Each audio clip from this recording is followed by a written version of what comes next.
መርሴዲስ ቤንዝ በዓለም ላይ ካሉ ጥንታዊና ውድ ታዋቂ መኪና ኩባንያዎች መካከል ግንባር ቀደሙ ነው።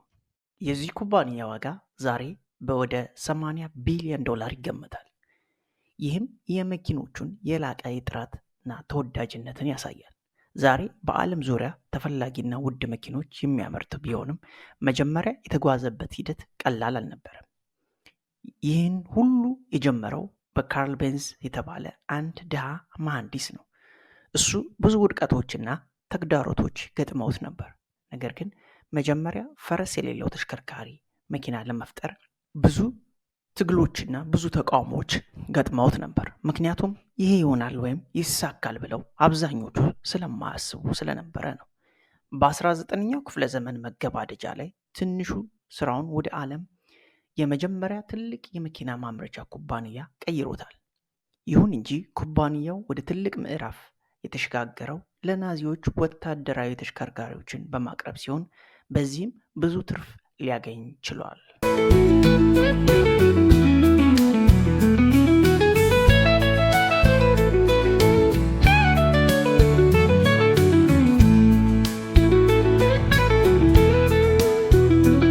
ካርል ቤንዝ በህዳር 1844 በጀርመን በሙልበርግ ከተማ የተወለደው ከድሃ ቤተሰብ የመጣ ሲሆን አባቱ ባቡር አሽከርካሪ ነበር። ቤተሰቡን የሚያስተዳድረው አባቱ ነበረ። ነገር ግን ካርል 2 ዓመት ሲሞላው አባቱን በሞት ተለየ። እሱና እናቱ ከፍተኛ የገንዘብ ችግር ውስጥ ወደቁ። የልጅነት ጊዜው ቀላል የማይባል በፈተና የተሞላ ነበር። እናቱ ብቸኛ ሆና በመከራ ውስጥ ትኖር ነበር። ነገር ግን ልጇ የተሻለ ህይወት እንዲኖረው ማለትም ሁሉንም እድል ለመፍጠር ጥረት ታደርግ ነበር። በድህነት ውስጥ መኖር እና በባዶ ሆድ መተኛት ቢኖርበትም እናቱ ለልጇ ጥሩ ትምህርት እንዲያገኝ ያላትን ሁሉ መስዋዕትነት ትከፍል ነበር። በዚህም ምክንያት ካርል ትምህርት ቤት ለመሄድ ችሏል። በተለይ በኬሚስትሪና በመካኒክ ውስጥ ያለውን ተፈጥሯዊ ብልህነቱን በግልጽ አሳይቷል። በ15 ዓመቱ የአባቱን ፈለግ ለመከተል ወሰነ። በካርልስ ሩሄ ዩኒቨርሲቲ የሜካኒካል ኢንጂነሪንግ መግቢያ ፈተና አለፈ። ከዚያም ፈርዲናንድ ሬንት ባህር የተባለ መምህር ገጠመው። ይህም በህይወት ውስጥ ትልቅ ሚና ተጫውቷል። ፈርዲናንድ በጀርመን ውስጥ ሜካኒካል ኢንጂነሪንግ ከተራ እጅ ስራ ወደ ዘመናዊነት ቴክኒካል ሳይንስ የቀየረ ታላቅ ሰው ነበር። እሱ የእንፋሎት መኪኖች በዋናነት ለባቡርና ጀልባዎች የሚያገለግሉበት ጊዜ ነበር። ሆኖም ግን ዘመናቸው እንደሚያልፍ ያምን ነበር። ይህ አመለካከት በካርል ላይ ትልቅ ተጽዕኖ አሳድሯል። የፈረስ የሌለው ተሽከርካሪ ሐሳቡም በልቡ ውስጥ ስር እንዲሰድ መሰረት ጥሏል።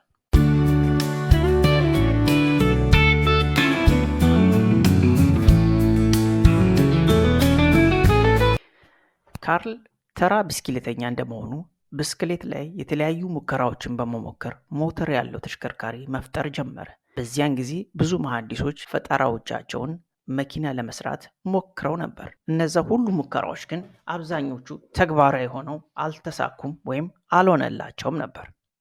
ካርል እነዚህን ተሽከርካሪዎች በእንፋሎት ላይ የተመሰረቱ በመሆናቸውን ተመልክቶ ከፕሮፌሰሩ ሬንተር ባህር መመሪያ ጋር ሙሉ ለሙሉ የተለየ መፍትሄ እንደሚያስፈልግ ተረዳ። እሱ የጋዝ ሞተር ያለው መኪና ለመስራት ያለውን ራዕይ አወጣ። ይህም የወደፊቱን የመንገድ ተሽከርካሪዎች መሰረት ይሆናል ብሎ አሰበ። ምንም እንኳን ብዙዎቹ በሐሳቡ ቢሳለቁም ካርል ይህ ሊሆን እንደሚችል በልቡ ያምን ነበር። በ19 ዓመቱ ከካርሉስ ሄር ዩኒቨርሲቲ ከተመረቀ በኋላ በመቀጠል 7 ዓመታት በተለያዩ የምህንድስና ግንባታ ስራዎች ላይ አሳልፏል። በእነዚህ ስራዎች ውስጥ ሙሉ ለሙሉ መልካም የሚባል ቦታ ባያገኝም ያገኘውን ልምድ ሁሉ ተጠቅሞ በ1871 በ27 ዓመቱ የራሱን ስራ መስራት ጀመረ። ከአውገስተስ ሪተር የተባለ መካኒክ ጋር ተባብሮ በማንያም ከተማ ውስጥ የብረት ፋውንደሪና ሜካኒካል ወርክሾፕ ከፈተ። በዚህ ጊዜ ካርል የጎን ፕሮጀክቱን ሞተር ያለው ተሽከርካሪ መልሶ መገንባት ቀጠለ። በወቅቱ ንግዱን ለመምራት አጋር መኖሩ አስፈላጊ መስሎት ነበር። ነገር ግን አውገስተስ ራይተር ታማኝ አለመሆኑ ችግር ፈጠረ። መጀመሪያ ዓመታት የሰራው መሳሪያዎች በአካባቢው ባለስልጣን ተይዘው ንግዱም በከፍተኛ ቀውስ ውስጥ ወደቀ። በዚህ ወቅት ካርል በርታር ሪንገር የተባለ ሴት ገጠመችው። እሷም በኋላ ሚስቱ ሆነች። ከመልካም ቤተሰብ የመጣች በርታር በጠንካራ የእምነት የቁርጠኝነት የተሞላች ሴት ነበረች። የእጮኛዋ ጥረት በንግድ ሸሪኩ ሲወድም እያየች መታገስ አልቻለች። ስለዚህ የራሷን የጋብቻ ሀብት ዱቭሪ ተጠቅማ የሪተርን ድርሻ ሙሉ በሙሉ ገዛች። ካርልና እሷ ንግዱን ሙሉ ለሙሉ ተረከቡ። በዚህ ድፍረት የተሞላ ውሳኔዋ ንግዱ ከመውደቅ መልሰው አቆሙት። በመቀጠል 10 ዓመታት በኋላ ካርል እውነተኛ ተሰጥኦውን ብልህነቱን አሳይቷል። በተለይ በ1879 የጋዝ 2 ስትሮክ ሞተር በመፍጠር ትልቅ ምዕራፍ ከፍቷል። ከዚህ በተጨማሪ እንደ ሞተር ፍጥነት መቆጣጠሪያ ባትሪ የሚሰራ ማቀጣጠያ፣ ስፓርክ ፕላግ፣ ካርቡሬተር፣ ክላች፣ ጊር ሽፍት፣ የውሃ ማቀዝቀዣ ያሉ ፈጠራዎችን ፓተንት አደረገ። እነዚህ ፈጠራዎች የፈረስ የሌለውን ተሽከርካሪ ህልሙን እውን ለማድረግ የቀረበበት ጊዜ ነበር። እንዲሁም ንግዱ በተጨማሪ ገቢ እንዲያመነጭ መንገድ ከፍቶለት ነበር። ነገር ግን ንግዱ እንደጠበቀው አልተሳካም። የምርት ወጪዎች በመጨመራቸው ባንኮች ኩባንያው እንዲዋሃድ ገፋፉት። በ1882 ወደ የጋራ አክሲዮን ኩባንያ ተቀየረ። ካርል 5% ድርሻ ብቻ ተሰጥቶት ከመሪነት ቦታው ወረደ። የእሱ ሀሳቦችም በኩባንያ ውስጥ ተግባራዊ መሆን አቆሙ። ይህ ሁኔታ ካርል በጣም አስቆጣው። በመጨረሻም በ1883 ኩባንያውን ለቆ ወጣ። ይህ ውሳኔ መጀመሪያ ላይ ከባድ ቢመስልም ተስፋ ሳይቆርጥ የበለጠ ለመልካም ውጤት አነሳሳ። በማንሃም ከተማ ከማክስ ሮኦይልና ፍሬድሪክ ዊሊያም ጋር 2 የብስክሌት ጥገና ሱቅ ባለሀብቶች ጋር ተባብሮ ቤንዝ ኤንድ ሲ የተባለ ኩባንያ መሰረተ። ይህ ኩባንያ የኢንዱስትሪ ማሽኖች፣ የጋዝ ሞተሮችን በማምረት ተሰማራ። ከቀደመው ተሞክሮ በተለየ ይህ የንግድ በፍጥነት ተሳካ፣ ትርፋማም ሆነ። በ25 ሰራተኞች ድጋፍ ካርል በ1885 የህይወቱ ህልም የሆነውን የመጀመሪያ እውነተኛ መኪና ቤንዝ ፓተንት ሞተር ዋገን መስራት ቻለ።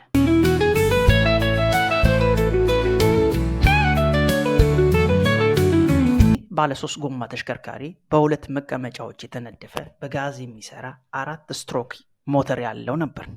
በ1886 የበጋ ወቅት መኪናውን ለህዝብ አሳየ። ነገር ግን የተቀላቀለ አስተያየቶች አገኘ። አንዳንዶቹ የፈጠራውን ታላቅነት አደነቁ፣ ሌሎች ግን ተጠራጠሩበት። አንዳንዶች ደግሞ በመንገድ ላይ መነዳቱ አደገኛ እንደሆነ ተከራከሩ። ሌሎች ደግሞ ይህ የዲያብሎስ መሳሪያ ነው ብለው ጠሩት። የንግድ አጋሮቹ በዚህ ፈጠራ ደስተኞች አልነበሩ፣ ምክንያቱም ከመኪና ይልቅ በሌላ ስራ ላይ እንዲያተኩር ይፈልጉ ነበር። ሆኖም ካርል ይህ መኪና የወደፊቱን መሆኑን አጥብቆ ያምን ነበር። በ1888 መኪኖቹ ለሽያጭ መሰራት ጀመሩ። ይህም በዓለም የመጀመሪያው ነበር። በዚህ ሁሉ ጊዜ ትልቁ ደጋፊው ሚስቱ በርታ ነበረች። በ1888 አንድ ቀን ጠዋት ካርል እንደተኛ በርታ በድብቅ 2 ልጆቿን ይዛ በባሏ መኪና ውስጥ ተሳፈረች። ወደ ፎርዛይም ከተማ ከማንሃይም 66 ማይል ርቀት ላይ ወዳለችው የእናቷ መኖሪያ ቤት ለመሄድ ወሰነች። ይህ ጉዞ ለባሏም ለፖሊስም አልተናገረችም፣ ምክንያቱም ቢያውቁ እንደማይፈቅዱላት ተረድታ ነበር። በዚያን ጊዜ ምንም አይነት መኪና እንዲህ ያለ ረጅም ርቀት አልተጓዘም ነበር፣ ምክንያቱም መንገዱ አስቸጋሪ ነበር። አቧራማ፣ ድንጋያማ መንገዶች ነበሩ። ቤንዚን ለመግዛት መኪናዋን ስታቆም እንዲያውም መኪናውን በዛው መጠገን ነበረባት። ይህ ጉዞ 12 ሰዓታት በላይ ወስዷል። ነገር ግን በርታና ልጆቿ ደህና ደረሱ። ይህ ተግባር የቤንዚን መኪና ጠቀሜታ ለዓለም እንዲተዋወቅ አደረገች። በዚህም ቤንዚን ኤንሲ ታላቅ ተወዳጅነትን አገኘ። በ1890 ኩባንያው በጀርመን ውስጥ ሁለተኛው ትልቅ ሞተር አምራች ሆነ።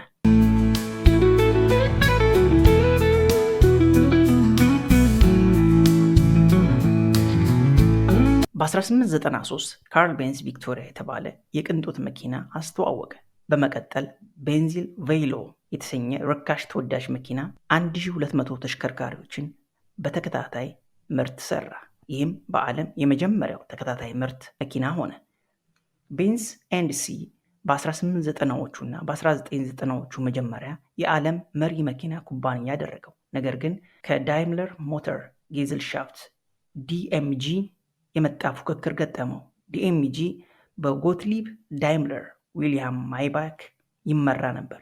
በ1901 ማይባክ የመርሴዲስ 35 ኤችፒን መመስረት ቻለ። ይህም ዘመናዊ መኪና የሚመስል የመጀመሪያ ተሽከርካሪ ሆነ። በመጀመሪያው የዓለም ጦርነት ሁለቱ ኩባንያዎች ተቸገሩ። በ1924 የጋራ ስራ መስራት ጀመሩ። በ1926 ደግሞ ሙሉ በሙሉ ተዋህደው ዳይምለር ቤንዝ የተባለውን ኩባንያ መሰረቱ። መኪኖቻቸው መርሴዲስ ቤንዝ ተብለው ተሰየሙ። ካርል ቤንዝ የዚህን ስኬት መጀመሪያ ቢያይም በ1929 በ84 ዓመቱ ከዚህ ዓለም በሞት ተለየ።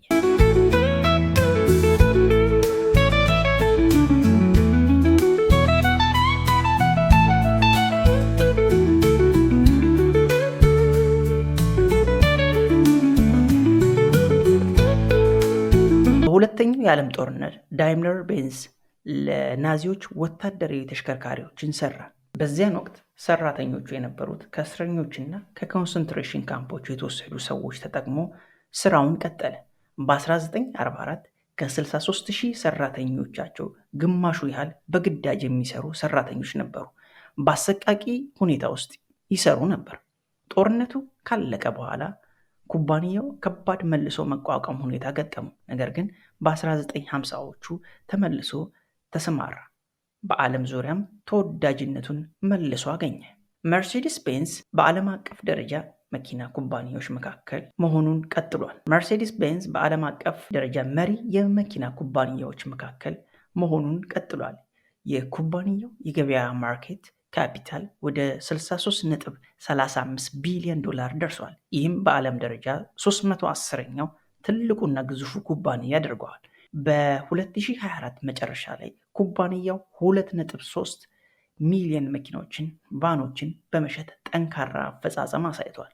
ይህም በተለይ በመጨረሻ ሩብ ዓመት 625,800 ተሽከርካሪዎች ላይ ጎልቶ ታይቷል። ምንም እንኳን የዓለም ገበያ ፈተናዎች ቢኖረውም መርሴዲስ ቤንዝ በ2025 አዳዲስ የቅንጦትና የኤሌክትሪክ መኪናዎችን በማስተዋወቅ ተወዳጅነቱን ለማሳደግ ችሏል። ይህም የሚያሳየው ኩባንያው ከፍተኛ ደረጃ ላይ መድረሱና የፈጠራ መሪነቱን መጠበቁ ነው። የካርል ቤንዝ ታሪክ ከድህነት ወደ ተስፋ፣ ከመሰናክል ወደ ድል፣ ከተቃውሞ ወደ ተቀባይነት የሚወስድ አስደናቂ ጉዞ ነው። ከድሃ ቤተሰብ ተነስቶ በተሰጥኦና በትጋት የሰው ልጅ ተሽከርካሪን እንዴት እንደሚገነባ አሳይቷል። ሚስቱ የበርታህ ድጋፍ ባይኖር ኖሮ ይህን ያህል ምናልባት ተግባራዊ ላይሆን ይችል ነበር። የመርሴዲስ ቤንዝ ቅርስ የካርልን የበርታት፣ መታገል፣ ተስፋ ያለመቁረጥ የፈጠራ መንፈስ ፍሬ ነው። ይህ ታሪክ ለኛ ለሁላችንም ትልቅ ትምህርት ይሰጠናል። ህልማችንን ለማሳካት መታገል፣ ተስፋ ባለመቁረጥ ዓለምን መለወጥ እንደሚቻል ያስተምረናል። ለዛሬ የነበረን ቆይታ ይህን ይመስል ነበር። ተጨማሪ አስደሳች ታሪኮችን ለመስማት ላይክ እና ሰብስክራይብ ያደርግን። እስከዛው ድረስ ቸርን ሰንብት። መልካም ቆይታ